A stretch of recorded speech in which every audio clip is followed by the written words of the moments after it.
where it all starts with a drink, disbelief, and a void stalker cup. The gravity regulators hummed softly in the background of the Nebula Noodle, a former cultural exchange hub now known across half the galaxy as the loudest and least responsible diplomatic facility this side of the Centauri drift. Its decor was a chaotic blend of cultural artifacts, broken jukeboxes, and suspiciously sticky seating, a place where diplomats came for enlightenment and left with glitter in their biofilters. Ambassador Drivex of the Thrixian Combine, tall, insectoid, and eternally curious, sipped thoughtfully from a tube of fermented pollen nectar. His mandibles clicked as he pondered an ever-growing galactic mystery. You know what's really messed up about humans? Drivex chittered to his drinking partner, a broad-shouldered aquatic diplomat whose throat sacs inflated in irritation. Everything, replied Rena of the Kaltari swarm, flicking her tongue to clear her gills. Be specific. Drivex leaned forward conspiratorially, his antennae twitching. They'll adopt anything. I don't mean creatures that are cute or safe. I mean things that eat hull plating for breakfast. Rena's bioluminescent fronds blinked turquoise. Kaltari for, go on, I hate how interested I am. Did you read the incident report from Deep Station Zeta-7? Rena narrowed her eyes. No. Should I sit down for this? You are sitting. I mean spiritually. Drivex didn't answer. Instead, he leaned closer. So, there's this human, maintenance tech, name's Tara Mendez, works the night shift. She's out inspecting the radiation seals along the outer hull, routine stuff, right? Rena nodded. Standard hull crawl. Boring. Quiet. Not this time, Drivex said, excitement clicking through his thorax.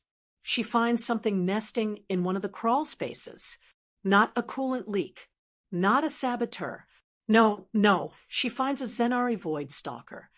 Rena froze, the tips of her throat sacs shivering. Those Apex-class cosmic serpents, the ones that eat fusion cores and laugh about it. The very same. And it had cubs. By now, other patrons had begun to drift closer. A reptilian scholar slithered over with a half-empty glass of lava wine. A gassy being named Fluin hovered into view, emitting a curious ozone smell. Rena exhaled sharply. Please tell me she called security. Drivex's mandibles clicked with delight. Worse, she called her supervisor to take an early lunch break. Rena made a noise somewhere between a snort and a shriek. She what? She spent 4 hours gaining the trust of a wounded void stalker and feeding its baby's protein paste from her emergency rations. Drivex slapped the table with a claw. She patched the mother up using duct tape, gauze, and, get this, a heat pad from her suit's snack pocket. The bar fell completely silent. Even the local Trell ambassador, whose species communicated exclusively via smell, paused their pheromone wafting to listen. Rena turned a shade of marbled aquamarine. The Kaltari version of my existential dread is also impressed. How is she alive? Drivex shrugged. Because she's human. They have this. I don't know, Aura. Predators just know they're trying to help. That's not science, Rena muttered. No, it's worse. It's humanity. Drivex continued. When her supervisor finally found her, she had converted the crawl space into a neonatal care unit, stabilized the void stalker mom, and was literally rocking a cub to sleep while explaining orbital mechanics to it. A deep voice interrupted from behind. A hulking, fur-covered warrior named Garash of the Moltec, host grunted, "You're making this up." "I wish I was," Drivex said solemnly. "It gets better." Station Command wanted to relocate the creatures. But Tara, she made a speech, talked about family bonds, trauma-informed habitats, and something called snuggles. Rena slammed her drink down. "Let me guess. The void stalkers stayed." "Not just stayed," Drivex said. Station Zeta 7 is now a designated void stalker wildlife refuge. The cubs play with her maintenance drones. The mom does a little space pirouette every time Tara shows up with snacks. The bar erupted in overlapping alien laughter, clicks, roars, and glowing spit bubbles. Somewhere near the airlock, a Helix archivist fainted in polite disbelief. A slime mold named Goob, currently occupying a rented glass bowl, burbled, so apex predators, adopted by a human techie on her lunch break. And this, Rena said, polishing off her drink, is why we don't bet against humans. They don't conquer monsters. They just make them part of the family. And name them weird things like Captain Nibbles, DriveX muttered from somewhere behind the bar. A robotic voice intoned, protein paste refill requested for Captain Nibbles. See, DriveX pointed. They named it. The laughter didn't stop for several minutes. And so, as the synthetic lights of the station dimmed toward a simulated dusk cycle, the galaxy's most diverse collection of diplomats, mercenaries, engineers, and mildly radioactive bartenders raised their glasses to one inevitable truth. In the cold, vast absurdity of space, if you find something horrifying enough to have fangs, venom, or an antimatter breath weapon, a human will probably try to feed it, name it, and give it a bedtime routine. Because, as they all knew deep down, everything's somebody's baby. Where Tara Mendez redefines what unauthorized contact really means. Official reports would later call it a minor policy infraction during a maintenance sweep. The unofficial logs, read obsessively across every species in human-aligned space, titled it the lunch break that rewrote Predator Protocol. It started, as these things often do, with a squeak, not a mechanical one, not the tortured groan of an airlock misfiring or the ominous hum of a reactor coil. This was the high-pitched, organic squeak of something small, hungry, and completely out of place. Tara Mendez, Level 4 hull maintenance technician, paused mid-stride in her mag-clamped boots, helmet camera flicking back and forth along the crawlspace curve of Delta 7's outer hull. Her checklist hovered in augmented reality. Radiation shielding green, weld integrity solid, microdebris impact negligible. The squeak came again. She cocked her head, looked left, looked right. Then, because she was human and therefore genetically incapable of ignoring something that might need help, she unlatched the maintenance vent and crawled inside. 20 meters in, she found a Zenari void stalker. Actually, she found 5. 1 injured mother and 4 chubby, squeaky, baby-sized wriggle noodles with jaws strong enough to dent titanium. Her helmet recorded the moment she muttered, "Oh no, you're adorable." What followed could only be described as a galactic exercise in emotional negligence or heroic compassion, depending on whether one was from the Risk Assessment Department or the Interstellar Society for Apex Welfare.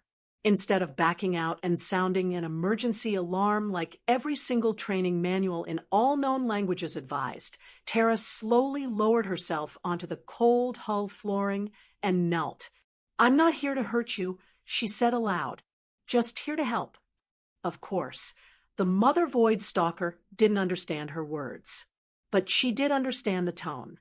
And more importantly, she understood the emergency ration Tara pulled from her utility belt, a tube of high-protein paste designed for low-gravity survival. The mother twitched, sniffed, bared her fractal-fanged maw, then snatched the paste like a dog stealing a sandwich. Tara didn't flinch. 2 hours later, she had unpacked half her medkit, removed microshrapnel from the void stalker's flank, and applied sealant gel to the wound. At some point, one of the cubs started playing with the dangling wrench on her tool belt. She named it Squiggles. By hour 3, the cubs were taking turns bumping into her in zero gravity, and Tara, clearly a danger to no one but standard protocol, was documenting their behavior on her HUD cam, narrating like a nature show host. And here we see the majestic snuggle, noodle attempt a predatory pounce. Unfortunately, it has missed again. That's okay. We support failures here. By hour 4, her supervisor finally found her. Tara, what in the void are you doing? Tara blinked up from where she was cradling a baby void stalker like a sleepy space kitten. Lunch. You are elbow deep in a nest of galactic nightmares. They're just hungry, she replied, deadpan, and possibly teething. A silence passed long enough to make the void cub sneeze, spraying a bit of glittery mucus into low gravity. Then, in true human fashion, Tara pulled out her spare ration tube and said, "Want to feed one?" Command wasn't thrilled. That is, until they tried to relocate the creatures, and Tara gave them what came to be known as the look, an expression forged over millennia of domestication standoffs, used successfully on every bureaucrat from Earth to Orion Prime. Then came the speech, something about ethical stewardship, endangered species, and if this were a puppy, would you still be okay tearing it from its injured mother? Command cracked. The station adapted. The new protocols were rushed through in 48 hours. Zone 17B was renamed the Void Garden. Tara was assigned official status as Predator Liaison. A viewing window was installed. A sign was posted, "Please don't tap the glass." They tap harder. Now, cubs followed her during her maintenance rounds, dragging coils of cable like toys. The mother purred, a low gravitational hum, whenever Tara entered the corridor. The station AI started tracking the cubs' behavior patterns. The xenobiology department declared the entire interaction a mutually beneficial anomaly. And Tara just smiled.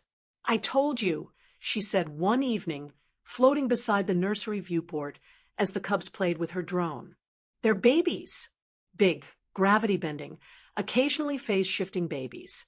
But still, somebody's."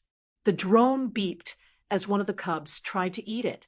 Down at the Nebula Noodle, Ambassador Drivex finished retelling the incident with a gleam in his multifaceted eyes. "So you're saying," Rena grumbled, "that a human took an apex predator incident and turned it into a wildlife sanctuary?" "Correct. And that the predator now plays fetch with screwdrivers." "Also correct." Rena ordered another drink.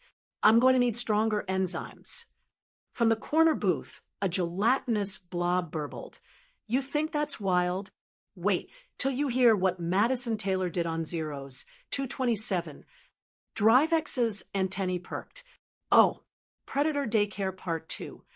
The blob jiggled in agreement. Rena groaned. "I swear, if one more human builds a creche for something with 4 jaws, I'm moving to a math-only dimension." But everyone leaned in anyway, because this was human space now. And in human space, even apex predators sometimes just needed a nap, a snack, and someone who didn't flinch when they showed their teeth. Because apex predators deserve cuddles too. If you ask the average xenoanthropologist what species had the most profound impact on predator civilization management in the past 5 cycles, they might list the Calcari brood whisperers or the Dentari pheromone negotiators. But if you asked Station Zeta 7's janitorial staff, they'd just point down Corridor 12C, where the Void Stalker cubs played hopscotch with maintenance drones. It all started with Protocol Zeta 7.45b, a hastily written, totally unprecedented document that gave Tara Mendez jurisdiction over localized apex-level fauna care and behavioral integration, on account of being the only living entity they won't try to eat. The wording was vague. The results? Absolutely historic. Every morning, Tara made her rounds with a custom tool belt, a medkit slung over her shoulder, and 3 energetic Void Stalker cubs wobbling behind her like spiny toddlers on a sugar high. The station's AI, Bleep, had long since stopped protesting. Warning, it once intoned as a cub coiled around a carbon filament conduit. This creature poses a severe threat to... Oh wait, it's playing tag. Proceed. The mother Void Stalker, dubbed Big Mama Coil by the engineering team, had designated the crawl space a no-harm zone.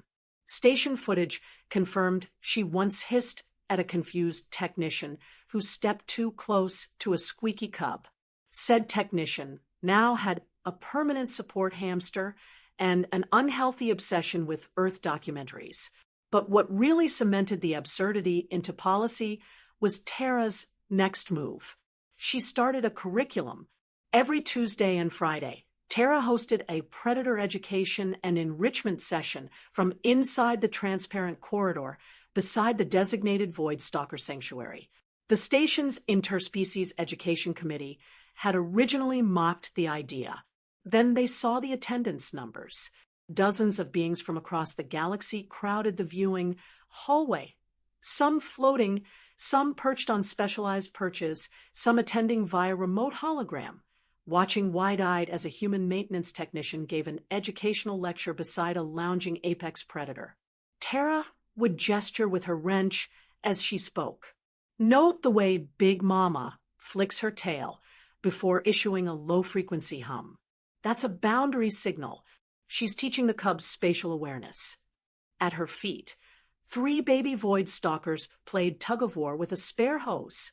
Now observe, she's allowing controlled aggression during play. This is essential for developing their electromagnetic pulse control. The cubs zapped the hose, turning it into a glowing noodle. Applause broke out from an audience, including beings who didn't even have hands. The Zhentar High Council, a species that once declared war on any organism over 6 meters long, sent a delegation. They left with data cubes full of behavioral footage, a half-chewed wrench, and plans to implement predator empathy modules in their military training. Back at the Nebula Noodle, Rena's scales cycled through visible disbelief. So let me get this straight. She not only raised a family of gravity-bending reptiles, but taught them manners. She taught them curriculum. DriveX corrected, sipping his drink, and issued them enrichment toys. You should see the footage. One of them paints, with plasma discharges. She's turning them into artists, explorers, educators, possibly entertainers. Rena sighed. The galaxy is unrecognizable. It used to be you feared what lurked in the shadows. And now, DriveX said, we give it snacks and a nap schedule. The true twist came during the Great Hull Breach incident. A minor meteor strike left a pressurized walkway exposed. Emergency teams arrived late, navigating backup generators and faulty seals, only to find the breach already stabilized. By void stalkers, Big Mama had coiled herself into the fissure. The cubs stood guard, flaring electromagnetically at any signs of structural strain. Tara? She arrived mid-response call, gave Big Mama a protein bar, and casually logged a maintenance report. Structural support provided by local Apex entity. She typed, recommend extra treat ration. Galactic Networks picked up the story. The Predator whisper of Station Zeta 7. Human declares hug truce with Nightmare Serpent. Void Cubs graduate first enrichment module. Stay and no biting the drone. Command tried to spin it diplomatically. Xenobiologists called it behavioral symbiosis evolution in real time. Tara just called it Tuesday. The daycare, now officially titled the Apex Integration Zone, received multi-species funding. Other stations began requesting assistance with their own misunderstood fauna. Rumors swirled of Tara being nominated for the Galactic Compassion Medal, which she found hilarious. I fix pipes, she told a reporter. They just happen to be full of teeth sometimes. And so, Station Zeta 7 became home to the galaxy's most unlikely childcare facility, one with reinforced walls, high-protein snacks, and a bedtime story rotation narrated by a human who never once saw a monster, only someone in need of help. Because if you asked Tara Mendez why she did it all, she'd just shrug and say, everything's somebody's baby. Even if that baby could eat a battleship. Because saving the galaxy sometimes involves baby bottles and bite-proof gloves. If Delta 7 was the birthplace of Apex Daycare, then Colony Zero's 227 was where it grew up, put on scrubs, and built a pediatric wing next to a kill zone. Nestled on the fringes of breathable frontier, Zero's 227 was a rugged terraforming colony surrounded by jagged canyons, predatory flora, and weather patterns that could give an ion storm performance anxiety. It was also home to the hexalith, a native species of six-legged, ridge-backed apex predators who hunted in packs, communicated through low-frequency pulses, and, until recently, viewed humans as mildly interesting chew toys. That changed with the arrival of Dr. Madison Taylor, veterinarian, a calm, brown-eyed woman with a voice like bedtime stories and the reflexes of a caffeine-charged squirrel. Madison was assigned to monitor livestock health. She had no military clearance, no xenobiological degree, and absolutely no training in large-scale predator diplomacy. What she did have was a habit of walking into danger with a first aid kit and asking questions like, "Who's a brave boy?" in 27 different languages. It began with tracks. Madison noticed fewer hexalith prints around the outer ridges. She also noticed strange trails, erratic, stumbly, punctuated with blood and half-dug burrows. Her first thought wasn't great, fewer murder lizards. It was, oh no, they're sick. She pitched the colony director a plan, a pediatric field clinic for the hexalith cubs. The director, Commander Veeler, stared at her like she'd grown a second head. "You want to set up a what?" "A cub care tent. For the creatures that tear through armored rovers. They're just misunderstood toddlers with claws and thermoregulating spit. Are you okay?" "I'm a vet," Madison replied cheerfully. "I don't get paid to be normal." Within 2 weeks, Madison had set up a fully operational predator cub medical station right on the edge of hexalith hunting grounds. The locals called it the Denver. It had reinforced gates, anti-venom showers, and a snack chute labeled emergency treats only. And somehow, impossibly, the predators came. Not the healthy adults. They stayed at a distance, warbling low-frequency warnings, but the injured cubs limping toward the scent of antiseptic and raw meat. Madison waited patiently outside the gate. No tranquilizers, no traps, just a medkit, a steady voice, and snacks. She'd sit, hold out a thermal pad, and say softly, "Come on, sweetheart. I've got the good stitches today." And the cubs came. The first one took 3 days to approach. She named it Snaggle after the crooked fang it used to gnaw at her portable stretcher. Snaggle was soon joined by Bumble, chronically confused. Teeth lived up to the name, and Roomba had an obsession with chasing her hover mop. By the end of month 1, adults would nudge sick cubs toward the clinic and wait patiently outside, their glowing eyes watching as Madison administered care. The entire colony held its breath. And then something even stranger happened. The hexaliths started guarding the clinic. When wild predators or rival packs approached, they formed a perimeter. When weather rolled in, they dug windbreaks with terrifying efficiency.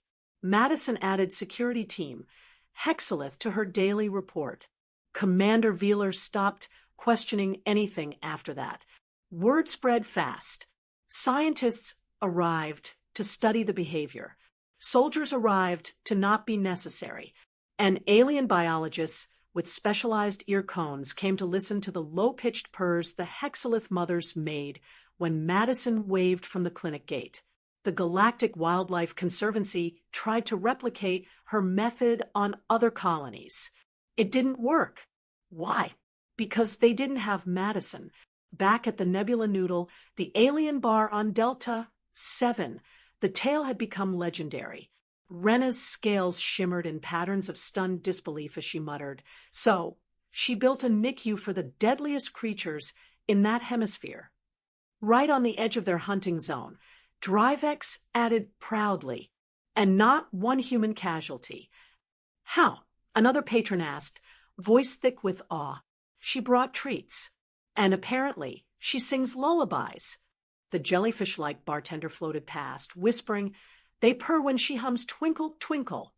Tara Mendez, sipping a rare drink during her first off-duty cycle in weeks, smirked.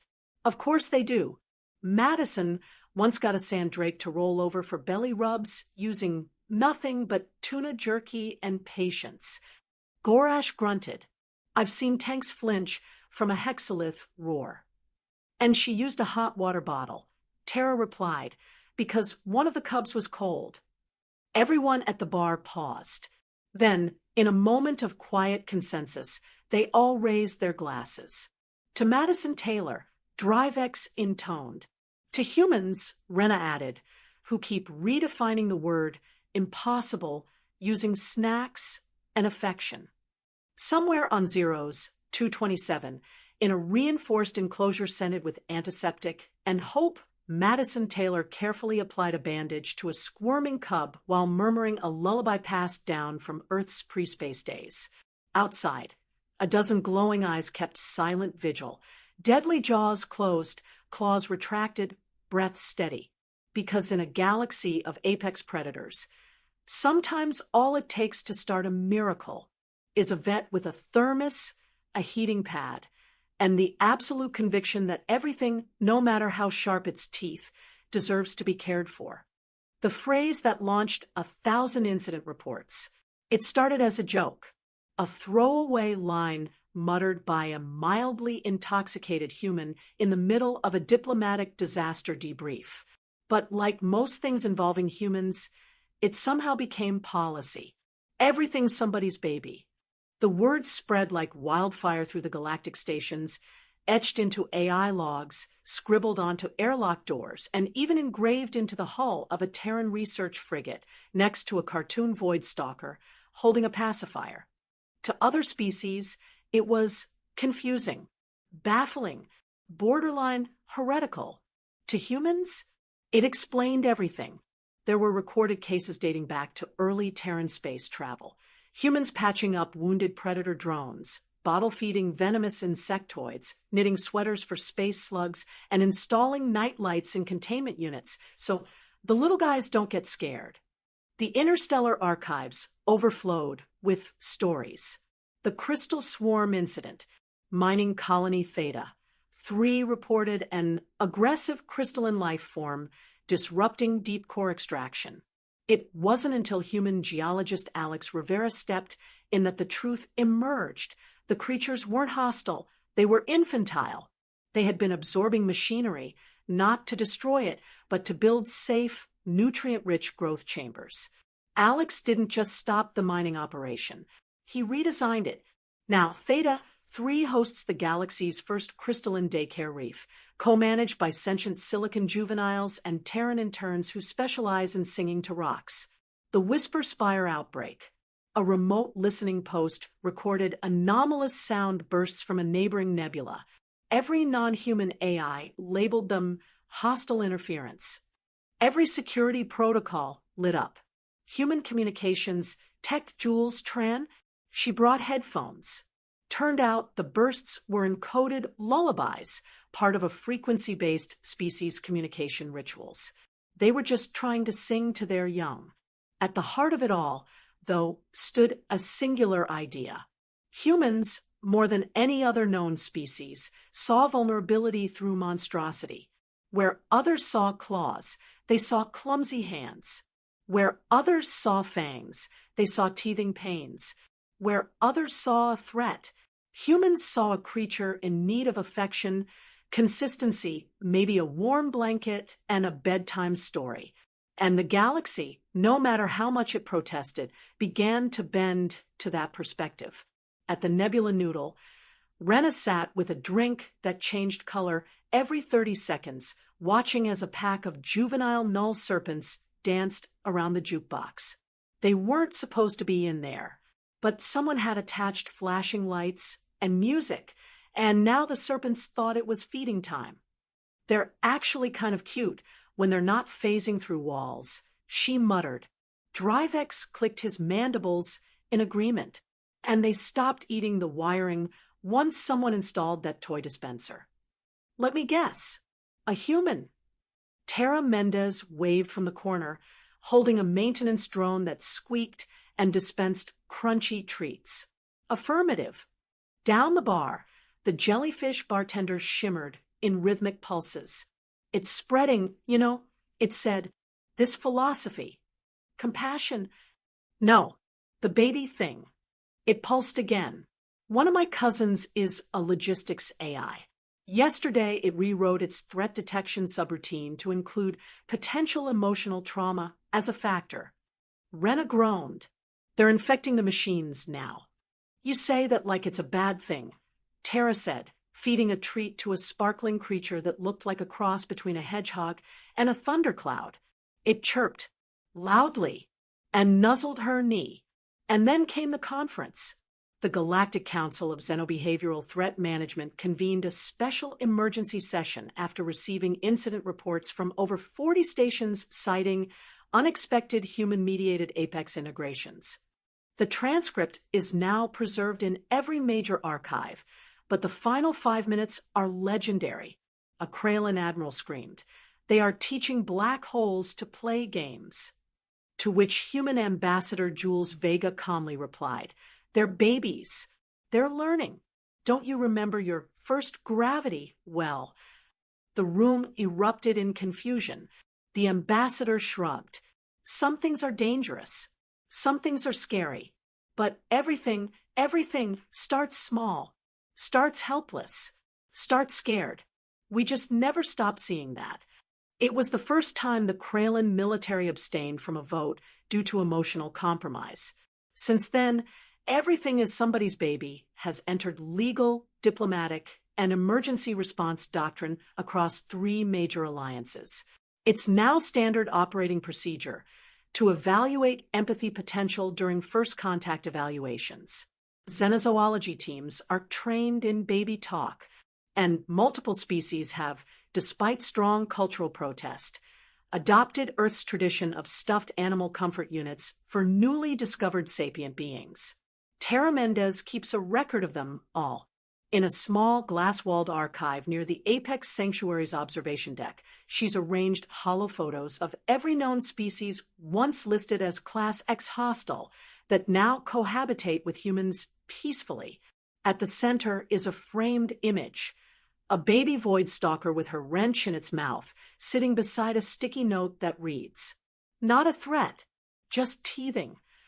When geology turns into daycare, long before the mining accident, the planet Valkera 9 had a reputation. Rich in mineral veins, poor in patience. Its crust was tough, its atmosphere reactive, and its geology dangerously temperamental, like a teenager with tectonic mood swings. That's where Dr. Alex Rivera came in, a geologist from Earth.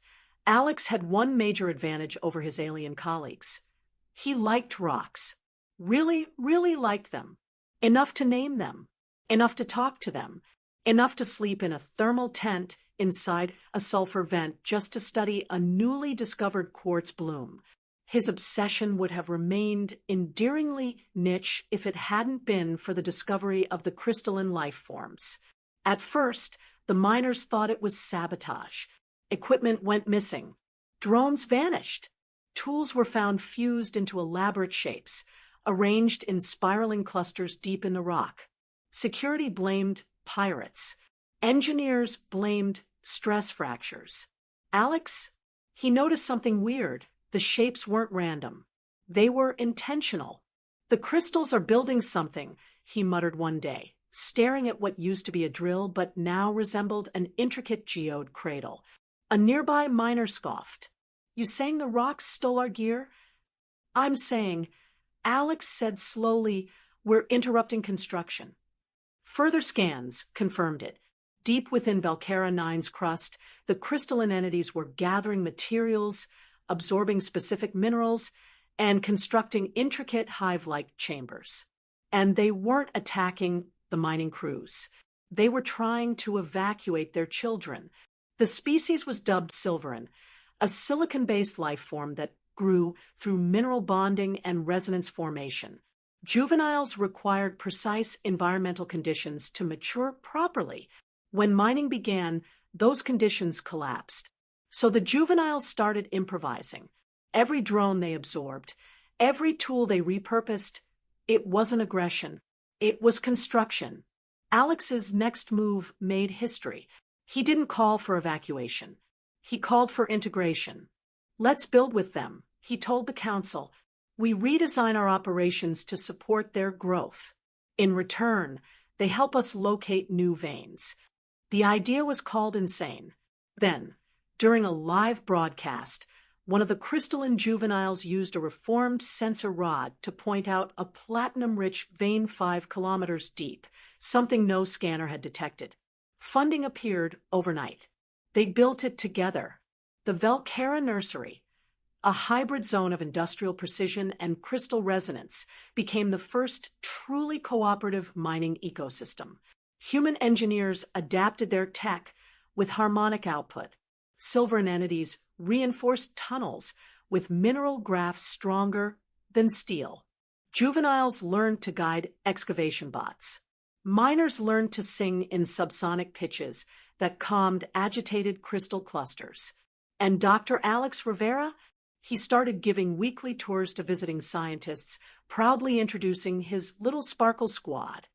Back at the Nebula Noodle, DriveX was halfway through retelling the story when someone muttered, "Okay, but that's just one crazy rock whisper." Tara Mendez leaned over with a grin. You haven't seen the footage of them playing resonance hide-and-seek with his field drone. Rena blinked. They play. They learn, Tara said. They develop. They explore. They help. And they sparkle, the bartender added helpfully. The galactic response was confused. The Zentari Mining Guild released a warning: do not negotiate with non-carbon constructs. The public released fan art of Crystal Kids in hard hats and LED boots. The station AI at Velcara began compiling reports in both technical metrics and crystal resonance compositions. And the Silverin, they began attending interstellar trade talks, communicating via light pulses and subsonic vibration patterns. They became more than tolerated. They became partners. The final twist, they started giving back. Clusters of maturing juveniles began indicating mineral-rich areas through sculptural markers. Spires, rings, even delicate figures formed from raw ore. They were mapping the planet for humanity, one glowing sculpture at a time. And occasionally, Alex would find a newly shaped form left beside his tent. Always unique, always flawless. A gift. They're thanking us, he whispered one night, voice catching in the static-filled log. They're not just children. They're artists. When the scariest things just want a lullaby. For 50 years, the Crimson Halo Nebula had been marked on all galactic maps with the same forward warning. Do not enter. It wasn't superstition. Ships that ventured too far in went dark. Their last transmissions were garbled noise and sensor spikes, so extreme they bordered on fictional. Theories ranged from energy-based life forms to hostile plasma storms to angry space ghosts, depending on who you asked. What no one expected was music. Enter Dr. Morgan Lee, xenobiologist, deep space specialist, and absolute menace to protocol. She arrived at the edge of the Crimson Halo with a crew of 5, a research ship the size of a municipal dumpster, and a theory so ridiculous that even her AI tried to talk her out of it. They're not attacking, she'd insisted. They're singing. Correction, her ship AI replied. They are reducing starships to powder. Lee shrugged. Maybe we're just bad listeners. Instead of bringing high-frequency scanners and data siphons like every expedition before her, she powered down almost everything. Minimal life support, 0 emissions, one instrument, a directional acoustic broadcaster loaded with whale songs from Earth's oceans. Why whale songs? Because Earth whales are massive, mysterious, social creatures that use complex vocalizations to communicate across vast distances in a pressure-heavy fluid environment, she explained. Sound familiar? The AI did not respond, possibly out of embarrassment. They broadcast a single loop, a deep, layered series of harmonic pulses mimicking humpback calls. Then they waited. Nothing happened for 10 hours. Then, light. The nebula responded, not with lasers, not with death, with resonance. Waves of glowing energy spiraled toward the ship, not in attack formation, but as an echo. They matched the whale songs, then layered over them, then remixed them into complex harmonies that wrapped around the ship like an aurora made of music. Lee cried. Her pilot fainted. The ship's AI tried to sing back, but glitched into static halfway through.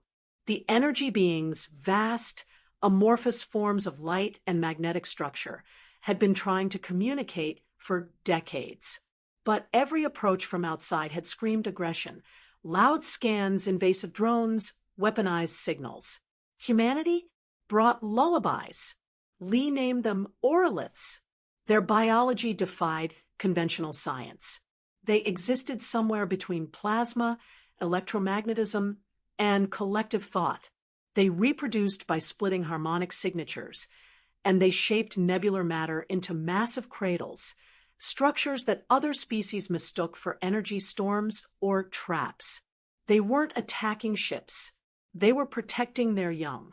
Every incident over the past 50 years had been a response to intrusion into a nursery. Dr. Lee didn't stop with first contact. She stayed for 2 months, exchanging musical signals, developing a new language of resonance. By the end, she charted orolith migratory paths, nursery frequencies, and what could only be described as a lullaby lexicon. She also installed the first harmonic translation buoy network, devices that convert ship transmissions into musical patterns the oroliths could interpret, and vice versa. Within a year, Crimson Halo was no longer a dead zone. It was a protected resonance corridor. Back at the Nebula Noodle, Rena's gill sacks fluttered in stunned disbelief. Let me get this straight. We spent decades losing ships to what turned out to be space jellyfish composers trying to soothe their kids. Tara grinned. And now they're teaching us how to manipulate star matter acoustically. Gorash added, they also like jazz. DriveX tilted his head. Of course they do. Interstellar media dubbed it the lullaby accord. Scientists called it the greatest sonic discovery since the invention of comms. Lee called it bedtime for cosmic toddlers. The oroliths began showing up on long-range scans in peaceful spirals. When ships entered their territories with buoy-equipped comms, the beings would respond with a welcome song, a melodic signature adapted from the original humpback loop. One vessel played back a saxophone solo. The oroliths harmonized. It was the first recorded interstellar jam session. And so, the phrase resurfaced again, etched into the heart of every navigational buoy near Crimson Halo. Everything's somebody's baby. Even if that baby is made of plasma, sings in a dozen frequencies, and can accidentally fry your hull with a hug. Reality is optional when you're this cute. You'd think the Titan Quantum Research Facility would be immune to chaos. It wasn't. Despite its towering walls of reinforced alloys and a security system capable of tracking subatomic fluctuations, one lab, just one, kept experiencing unexplainable anomalies. Except they weren't anomalies. They were puppies. Sort of. It started with Dr. Ravi Patel, a quantum physicist, and proud dog uncle to 3 golden retrievers back on Earth. He was conducting controlled probability field experiments when he noticed strange behavior. Equipment rearranged itself overnight, but always more efficiently. Error logs showed misreadings, but the wrong values predicted future experiments with eerie accuracy. And sometimes the data just rearranged itself into happy spirals. Dr. Patel didn't panic. He put out a bowl of entangled protein samples and said softly, "Good quantum, boy." That's when he saw it, a shimmering ripple in the air like heat distortion over snow. And then, just for a moment, a wagging tail made of probability waves. The scientific community would later name them cubbins, short for quantum behavioral entities. But everyone just called them quantum puppies. No one knew how they were created. The most popular theory was that prolonged exposure to fluctuating probability fields, combined with human emotional projection, manifested semi-sentient entities that existed across overlapping potential realities. In simpler terms, the lab wanted a dog so badly reality complied. They didn't behave like traditional animals. They phased in and out of local space-time. They played with laser pointers that existed in 17 dimensions. And their favorite game? Probability fetch. Patel would throw a particle waveform at a destination point, and the cubbins would chase it not through space, but through possibility. They'd return it, sometimes before he threw it. Once, a cubbin dropped off a waveform that hadn't been discovered yet. It won a Nobel. At first, security was horrified. These things defy containment. One officer shouted. They're literal walking paradoxes. Patel calmly handed them a clipboard. It had a doodle of a cubbin with the caption, "Does not bite intentionally." After 2 days of monitoring the lab, security relented. After 3, they started bringing treats. Soon, cubbins were observed participating in experiments. They helped stabilize probability fluctuations, alerted researchers to failed outcome paths, and occasionally dragged corrupted data into a digital corner like a scolded puppy dragging in muddy socks. One of them started organizing USB drives by harmonic resonance. No one knew how it learned that. No one wanted it to stop. The Titan facility was quietly redesignated as a quantum companion research hub. New containment units were built, not to lock the cubbins in, but to keep them comfortable. The walls were lined with soft photon foam. Entropic chew toys floated in observation tanks. One room just played infinite loops of ball-throwing simulations at quantum random intervals. When the Galactic Scientific Council received the report, they issued the following statement.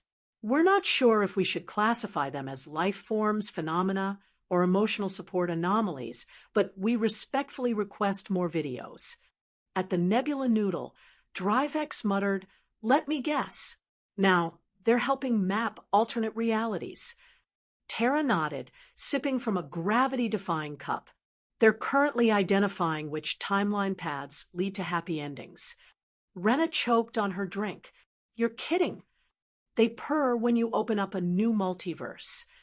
Even more absurd, other labs began reporting similar phenomena. Wherever human probability research advanced to a certain level, cubbin-like anomalies appeared. Not just on Titan, but on Europa, in Earth orbit, even one on a lunar base that learned to mimic classical music by vibrating air particles. They weren't confined by physics. They were confined by affection. Dr. Patel eventually published a paper titled Uncertainty, Waveform Collapse, and the Ethics of Treat Dispensation. He concluded with, "We do not fully understand what cubbins are, but they understand us, and they're trying to help. Also, they really like squeaky noises." Now, Titan Central Lab has a new rule. No paradox on PET. Because if you're going to shatter the boundaries of space-time, you might as well do it with a good boy made of multiverse. What do you mean it purrs? The Carina vortex cluster was supposed to be uninhabitable, home to erratic gravitational anomalies and microsingularities that wobbled unpredictably across the system. It was labeled a Class X no-go zone by every known spacefaring species. Except humans. Humans went camping there. It began with a joint research expedition led by Dr. Olivia Santos and Dr. Daniel Park, astrophysicists and part-time black hole whisperers whose credentials included surviving 3 singularity encounters, 2 rogue AI co-pilots, and a spontaneous poetry reading by an alien math cult. They were investigating uncharacteristic gravitational behavior on the edge of a semi-stable subcluster. Translation: the black holes were acting weird. Weird how? Santos asked. They're circling each other.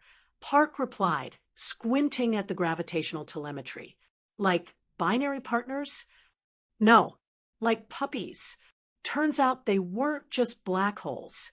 They were juveniles, infant gravitational entities. And they were playing. The research team lost half a drone fleet before they realized the entities weren't attacking, just fetching things.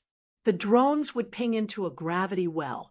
Then a tiny microsingularity would wobble toward it, slingshot it back into space like a kid skipping stones. One drone came back before it was sent out. Another returned reassembled into a topological puzzle that spelled HI in gravitational vector fields.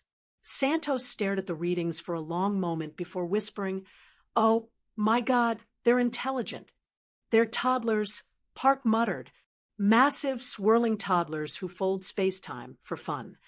The pair made history and violated 7 interstellar safety protocols by dropping out of warp inside the anomaly field and activating a modified comm beacon designed to emit controlled gravitational pulses. The babies responded. They bounced waves back. Then they started mimicking rhythms. Then patterns. Then games. Santos dubbed it gravity tennis. The humans would send a wave. The black hole cubs would volley it back, sometimes magnified, sometimes altered, sometimes playfully spiraling into a loop that made the sensors dizzy. They weren't destructive. They were curious. And when the scientists powered down and just observed, the cubs gathered around the ship like cosmic kittens, their event horizons pulsing gently in a slow orbital dance. Park murmured, "I think they're purring." The pair contacted the United Stellar Astrophysics Council, who promptly sent an armed escort and 20 ethicists. But when they arrived, the black holes hid. All attempts to interact failed. Then Santos played one of the original rhythmic pulses through the gravity beacon. The cubs returned, and with them came the mother. A gravity well the size of a moon appeared, stationary, stable, watching. She didn't crush them. She curled around the ship protectively while the cubs played. The council revised their response. They offered citizenship. Today, the Carina Vortex Cluster is home to the first interstellar gravitational exchange program. The black hole cubs assist in field manipulation studies, space-time engineering, and emergency navigation recalibrations. They've learned how to thread quantum communication lines through their cores without disrupting signal integrity. One of them babysat a science probe. Another designed a new form of nonlinear propulsion theory. Back at the Nebula Noodle, Rena was frozen mid-drink. "You're telling me humans taught black holes how to play fetch?" Tara nodded, and now they're requesting bouncy wave generators as enrichment tools. They're singularities. They're babies. When asked why she trusted them, Santos simply said, "They don't need us. They could have ended us, but they wanted to connect. That means more than any equation I've ever solved." She's now head of the Gravitational Companion Program and regularly visits the Carina cluster to check on her kids. Each cub is named. Each has a preferred rhythm pattern. One is particularly fond of waltzes. And so, the galaxy learned yet again. Some things cannot be categorized by threat level or particle density. Some things just want to bounce gravitational pulses back and forth until someone laughs. Because even when you're made of collapsed matter and can shred space-time with a shrug, everything's somebody's baby. Because sometimes friendship requires a fourth spatial axis. By now, the galaxy had accepted that humans were dangerously good at making friends with things that should, by all logic and quantum decency, not be friends with anything. But even the most optimistic xenodiplomat wasn't prepared for the equations. It began at the Ganem Dimensional Research Facility, a sprawling labyrinth of probability shields, waveform projectors, and math. Just math. Impossible math. Researchers were studying dimensional barrier thinness, places where the walls between realities shimmered, like heat haze. They expected gravitational anomalies, maybe some light temporal hiccups. What they got was someone knocking back. Literally, their equipment started vibrating in non-random sequences. Readings fluctuated in patterns so consistent they could only be described as language. "I think something is trying to talk to us," said Dr. Arya Rivera, protocol specialist and hobbyist surrealist. "What do you mean something?" asked the AI. Rivera gestured to the display screen. It had rewritten itself into an equation, a living, shifting, self-aware mathematical construct. Over the next few days, the entire research grid became a conversation. The anomalies were reshaping local math in playful nudges. Constants bent like elastic. Geometry folded in on itself to make room for, well, visitors. They came through in pulses, flickers of logic made manifest, like origami folded from reality itself. They didn't walk. They inferred themselves into presence. Rivera named them the hoppers. They existed in the space between spaces, creatures of symmetry, correction, and maintenance. Their purpose? Patching dimensional threadbare zones. They were reality's janitors, and the humans had blocked their pathways with equipment. Once Rivera figured this out, she redesigned the facility layout, moved resonance pylons, adjusted angles to align with how the hoppers preferred to travel. The result? The anomalies stabilized, readings cleaned up, and the hoppers, they stayed. They were fascinated by human technology, especially holographic interfaces, colorful graphs, and to-do lists. One began reorganizing Rivera's schedule by optimal multiversal alignment. Another restructured the station's storage grid based on a higher dimensional flowchart. None of them spoke words, but their expressions, ripples, pulses, gently shifting geometry, were unmistakably grateful. Soon, Rivera taught them to play. Using nested waveform simulations and rotating four-dimensional shapes, she developed a game. A new kind of fetch. She'd toss a hypothetical construct, a tensor wrapped in potential probability, and the hoppers would retrieve it before it even finished forming. Sometimes they'd return with improvements. Sometimes they'd bring entirely new physics. One returned with what appeared to be a partially solved grand unified theory, and a drawing of a cat made from symmetries. Rivera taped it to her desk. The dimensional community, already overwhelmed by quantum puppies, void stalker cubs, and energy-based composers, collectively gave up. They created a new research classification, human-initiated cooperative anomaly. Unofficially, they just called it friendship physics. Back at the Nebula Noodle, the bar had grown unusually quiet as Rivera recounted the tale. Rena leaned in, scales shifting through hues of disbelief. "So now humans are mentoring mathematical equations in the art of play?" Rivera shrugged. "I wouldn't say mentoring, more like collaborating." Tara grinned. "Bet one of them already reorganized your sock drawer in 5D. Rivera laughed. "Joke's on you. I don't own socks anymore. My feet exist in too many dimensions." And so, as the last round of drinks was poured and the night cycle dimmed across Station Delta 7, the galaxy once again came to terms with the impossible, that humans could make friends with predators, plasma, paradoxes, and now living concepts. And in doing so, they had changed the very nature of galactic diplomacy. It wasn't just treaties and peace accords anymore. It was games, snacks, lullabies, and most importantly, the unwavering belief that everything, even the most frightening, illogical, physics-bending entity, is somebody's baby.